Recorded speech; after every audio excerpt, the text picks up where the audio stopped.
सोलापुरातल्या एका मोठ्या संस्थेमध्ये तब्बल 16 वर्षानंतर मोठा घोटाळा झालाय आणि या अंतर्गत 2 नामवंतांवर गुन्हा देखील दाखल करण्यात आलाय।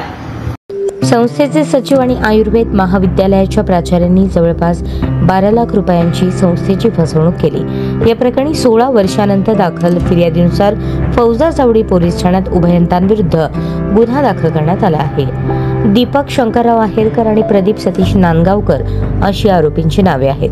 याबाबत मिळालेली अधिक माहिती अशी: सोलापुरातील सखाराम नेमचंद जैन औषधालय ट्रस्टचे मानद सचिव दीपक आहेरकर आणि शेठ गोविंदजीरावजी आयुर्वेद महाविद्यालयाचे प्राचार्य प्रदीप सतीश नांदगावकर यांनी संगनमताने संस्थेचे ठराव नसताना बनावट ठराव दस्त तयार करून तो दी रत्नाकर बँक लिमिटेड या बँकेत खरा आहे म्हणून मुदतपूर्व एफडी मोडून त्यातील 3,92,935 रुपये काढून घेतले।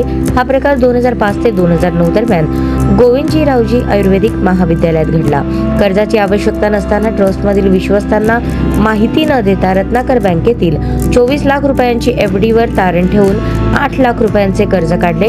उभयतांनी स्वतःच्या आर्थिक फायद्यासाठी 11,92,935 रुपये वापरून संस्थेची फसवणूक केली।